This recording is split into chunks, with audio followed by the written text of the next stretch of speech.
വിശുദ്ധ ലൂക്ക എഴുതിയ സുവിശേഷം അധ്യായം 22 വാക്യങ്ങൾ 7 മുതൽ 13 വരെ. വിശുദ്ധ യോഹന്നാൻ എഴുതിയ സുവിശേഷം അധ്യായം 13 വാക്യങ്ങൾ 1 മുതൽ 15 വരെ. വിശുദ്ധ ലൂക്കായുടെ സുവിശേഷം അധ്യായം 22 വാക്യങ്ങൾ 15 മുതൽ 21 വരെ. ശിഷ്യന്മാർ പെസഹ ഒരുക്കുന്നു. പെസഹ കുഞ്ഞാടിനെ ബലി കഴിക്കേണ്ടിയിരുന്ന പുളിപ്പില്ലാത്ത അപ്പത്തിന്റെ ദിനം വന്നു ചേർന്നു. യേശു പത്രോസിനെയും യോഹന്നാനെയും അയച്ചുകൊണ്ട് പറഞ്ഞു, നിങ്ങൾ പോയി നമുക്ക് പെസഹ ഭക്ഷിക്കേണ്ടതിന് ഒരുക്കങ്ങൾ ചെയ്യുവിൻ. അവർ അവനോട് ചോദിച്ചു, ഞങ്ങൾ എവിടെ ഒരുക്കണമെന്നാണ് നീ ആഗ്രഹിക്കുന്നത്?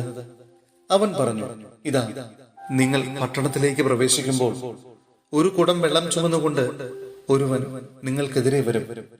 അവൻ പ്രവേശിക്കുന്ന വീട്ടിലേക്ക് നിങ്ങൾ അവനെ പിന്തുടരുക. ആ വീടിന്റെ ഉടമസ്ഥനോട് പറയുക, ഗുരു നിന്നോട് ചോദിക്കുന്നു, എന്റെ ശിഷ്യന്മാരോടുകൂടെ ഞാൻ പെസഹ ഭക്ഷിക്കുന്നതിനുള്ള വിരുന്നുശാല എവിടെയാണ്? സജ്ജീകൃതമായ ഒരു വലിയ മാളിക മുറി അവൻ നിങ്ങൾക്ക് കാണിച്ചു തരും, അവിടെ ഒരുക്കുക. അവർ പോയി അവൻ പറഞ്ഞതുപോലെ കണ്ടു, പെസഹ ഒരുക്കുകയും ചെയ്തു. ശിഷ്യന്മാരുടെ പാദം കഴുകുന്നു. ഈ ലോകം വിട്ട് പിതാവിന്റെ സന്നിധിയിലേക്ക് പോകാനുള്ള സമയമായി എന്ന് പെസഹ തിരുനാളിന് മുമ്പ് യേശു അറിഞ്ഞു. ലോകത്തിൽ തനിക്ക് സ്വന്തമായുള്ളവരെ അവൻ സ്നേഹിച്ചു, അവസാനം വരെ സ്നേഹിച്ചു. അത്താഴ സമയത്ത് പിശാച് ശിമിയോന്റെ പുത്രനായ യൂദാസ് കറിയോത്തായുടെ മനസ്സിൽ യേശുവിനെ ഒറ്റിക്കൊടുക്കുവാൻ തോന്നിച്ചു. പിതാവ് സകലതും തന്റെ കരങ്ങളിൽ ഏൽപ്പിച്ചിരിക്കുന്നുവെന്നും താൻ ദൈവത്തിൽ നിന്ന് വരികയും ദൈവത്തിലേക്ക് പോവുകയും ചെയ്യുന്നുവെന്നും യേശു അറിഞ്ഞു. അത്താഴത്തിനിടയിൽ അവൻ എഴുന്നേറ്റ് മേലങ്കി മാറ്റി ഒരു തുവാലയെടുത്ത് അരയിൽ കെട്ടി, അനന്തരം ഒരു താലത്തിൽ വെള്ളമെടുത്ത് ശിഷ്യന്മാരുടെ പാദങ്ങൾ കഴുകാനും അരയിൽ ചുറ്റിയിരുന്ന തുവാല കൊണ്ട് തുടയ്ക്കാനും തുടങ്ങി. അവൻ ശിമിയോൻ പത്രോസിന്റെ അടുത്തെത്തി. പത്രോസ് അവനോട് ചോദിച്ചു, കർത്താവേ, നീ എന്റെ കാൽ കഴുകുകയോ? യേശു പറഞ്ഞു, ഞാൻ ചെയ്യുന്നത് എന്തെന്ന് ഇപ്പോൾ നീ അറിയുന്നില്ല, എന്നാൽ പിന്നീട് അറിയും. പത്രോസ് പറഞ്ഞു, നീ ഒരിക്കലും എന്റെ പാദം കഴുകരുത്. യേശു പറഞ്ഞു, ഞാൻ നിന്നെ കഴുകുന്നില്ലെങ്കിൽ നിനക്ക് എന്നോടുകൂടെ പങ്കില്ല. ശിമിയോൻ പത്രോസ് പറഞ്ഞു, കർത്താവേ, എങ്കിൽ എന്റെ പാദങ്ങൾ മാത്രമല്ല, കരങ്ങളും ശിരസും കൂടി കഴുകണം. യേശു പ്രതിവചിച്ചു, കുളി കഴിഞ്ഞവന്റെ കാലുകൾ മാത്രമേ കഴുകേണ്ടതുള്ളൂ, അവൻ മുഴുവൻ ശുചിയായിരിക്കും. നിങ്ങളും ശുദ്ധിയുള്ളവരാണ്, എന്നാൽ എല്ലാവരുമല്ല. തന്നെ ഒറ്റിക്കൊടുക്കുന്നവൻ ആരാണെന്ന് അവൻ അറിഞ്ഞിരുന്നു. അതുകൊണ്ടാണ് നിങ്ങളിൽ എല്ലാവരും ശുദ്ധിയുള്ളവരല്ല എന്ന് അവൻ പറഞ്ഞത്. അവരുടെ പാദങ്ങൾ കഴുകിയതിനു ശേഷം അവൻ മേലങ്കി ധരിച്ച് സ്വസ്ഥാനത്തിരുന്ന് അവരോട് പറഞ്ഞു, ഞാൻ എന്താണ് നിങ്ങളോട് ചെയ്തതെന്ന് നിങ്ങൾ അറിയുന്നുവോ? നിങ്ങൾ എന്നെ ഗുരുവെന്നും കർത്താവ് എന്നും വിളിക്കുന്നു. അത് ശരി തന്നെ, ഞാൻ ഗുരുവും കർത്താവുമാണ്.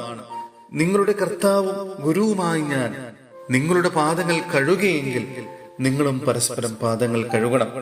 എന്തെന്നാൽ ഞാൻ നിങ്ങൾക്ക് ചെയ്തതുപോലെ നിങ്ങളും ചെയ്യേണ്ടതിന് ഞാൻ നിങ്ങൾക്കൊരു മാതൃക നൽകിയിരിക്കുന്നു. പുതിയ ഉടമ്പടി. അവൻ അവരോട് പറഞ്ഞു, പീഡ അനുഭവിക്കുന്നതിന് മുമ്പ് നിങ്ങളോടുകൂടെ ഈ പെസഹ ഭക്ഷിക്കുന്നതിനെ ഞാൻ അത്യധികം ആഗ്രഹിച്ചു. ഞാൻ നിങ്ങളോട് പറയുന്നു, ദൈവരാജ്യത്തിൽ ഇത് പൂർത്തിയാകുന്നത് വരെ ഞാൻ ഇനി ഇത് ഭക്ഷിക്കുകയില്ല. അവൻ പാനപാത്രം എടുത്ത് കൃതജ്ഞതാസ്തോത്രം ചെയ്തതിന് ശേഷം പറഞ്ഞു, ഇത് വാങ്ങി നിങ്ങൾ പങ്കുവെക്കുവിൻ. ഞാൻ നിങ്ങളോട് പറയുന്നു, ഇപ്പോൾ മുതൽ ദൈവരാജ്യം വരുന്നതുവരെ മുന്തിരിയുടെ ഫലത്തിൽ നിന്ന് ഞാൻ പാനം ചെയ്യുകയില്ല. പിന്നെ അവൻ അപ്പമെടുത്ത് കൃതജ്ഞതാ സ്തോത്രം ചെയ്ത് മുറിച്ച് അവർക്ക് കൊടുത്തുകൊണ്ട് അരുൾ ചെയ്തു, ഇത് നിങ്ങൾക്ക് വേണ്ടി നൽകപ്പെടുന്ന എന്റെ ശരീരമാണ്, എന്റെ ഓർമ്മയ്ക്കായി ഇത് ചെയ്യുവിൻ. അപ്രകാരം തന്നെ അത്താഴത്തിന് ശേഷം അവൻ പാനപാത്രം എടുത്തുകൊണ്ട് അരുൾ ചെയ്തു, ഈ പാനപാത്രം നിങ്ങൾക്ക് വേണ്ടി ചിന്തപ്പെടുന്ന എന്റെ രക്തത്തിലുള്ള പുതിയ ഉടമ്പടിയാണ്. എന്നാൽ ഇതാ, എന്നെ ഒറ്റിക്കൊടുക്കുന്നവന്റെ കൈ എന്റെ അടുത്ത് മേശമേൽ തന്നെയുണ്ട്. നിശ്ചയിക്കപ്പെട്ടതുപോലെ മനുഷ്യപുത്രൻ പോകുന്നു. സഹോദരരെ, വിശുദ്ധ പൗലോസ് ശ്ലീഹ കൊറിന്ത്യോസിലെ സഭയ്ക്ക് എഴുതിയ 1-ാം ലേഖനം, അധ്യായം 5, വാക്യങ്ങൾ 6 മുതൽ 8 വരെയും 11-ാം അധ്യായത്തിൽ 23 മുതൽ 30 വരെയും. അസന്മാർഗികതയ്ക്കെതിരെ. നിങ്ങളുടെ ആത്മപ്രശംസ ഒട്ടും നന്നല്ല. അല്പം പുളിപ്പ് മുഴുവൻ മാവിനെയും പുളിപ്പിക്കുമെന്ന് നിങ്ങൾക്ക് അറിവുള്ളതല്ലേ? നിങ്ങൾ പുളിപ്പില്ലാത്ത പുതിയ മാവാകേണ്ടതിന് പഴയ പുളിപ്പ് നീക്കിക്കളയുക. നിങ്ങൾ പുളിപ്പില്ലാത്തവർ ആയിരിക്കേണ്ടവരാണല്ലോ. എന്തെന്നാൽ നമ്മുടെ പെസഹ കുഞ്ഞാടായ ക്രിസ്തു ബലിയർപ്പിക്കപ്പെട്ടിരിക്കുന്നു. അതിനാൽ അശുദ്ധിയും തിന്മയുമാകുന്ന പഴയ പുളിപ്പ് കൊണ്ടല്ല, ആത്മാർത്ഥതയും സത്യവുമാകുന്ന പുളിപ്പില്ലാത്ത അപ്പം കൊണ്ട് നമുക്ക് തിരുനാൾ ആഘോഷിക്കാം. പുതിയ ഉടമ്പടി. കർത്താവിൽ നിന്ന് എനിക്ക് ലഭിച്ചതും ഞാൻ നിങ്ങളെ ഭരമേൽപ്പിച്ചതുമായ കാര്യം ഇതാണ്: കർത്താവായ യേശു താൻ ഒറ്റിക്കൊടുക്കപ്പെട്ട രാത്രിയിൽ അപ്പം എടുത്ത് കൃതജ്ഞത അർപ്പിച്ചതിന് ശേഷം അത് മുറിച്ചുകൊണ്ട് അരുൾ ചെയ്തു, ഇത് നിങ്ങൾക്ക് വേണ്ടിയുള്ള എന്റെ ശരീരമാണ്, എന്റെ ഓർമ്മയ്ക്കായി നിങ്ങൾ ഇത് ചെയ്യുക. അപ്രകാരം തന്നെ അത്താഴത്തിന് ശേഷം പാനപാത്രം എടുത്ത് അരുൾ ചെയ്തു, ഇത് എന്റെ രക്തത്തിലുള്ള പുതിയ ഉടമ്പടിയാണ്. നിങ്ങൾ ഇത് പാനം ചെയ്യുമ്പോഴെല്ലാം എന്റെ ഓർമ്മയ്ക്കായി ചെയ്യുവിൻ. നിങ്ങൾ ഈ അപ്പം ഭക്ഷിക്കുകയും ഈ പാത്രത്തിൽ നിന്ന് പാനം ചെയ്യുകയും ചെയ്യുമ്പോഴെല്ലാം കർത്താവിന്റെ മരണം അവന്റെ പ്രത്യാഗമനം വരെ പ്രഖ്യാപിക്കുകയാണ് ചെയ്യുന്നത്. തന്മൂലം ആരെങ്കിലും അയോഗ്യതയോടെ കർത്താവിന്റെ അപ്പം ഭക്ഷിക്കുകയും പാത്രത്തിൽ നിന്ന് പാനം ചെയ്യുകയും ചെയ്താൽ അവൻ കർത്താവിന്റെ ശരീരത്തിനും രക്തത്തിനുമെതിരെ തെറ്റു ചെയ്യുന്നു.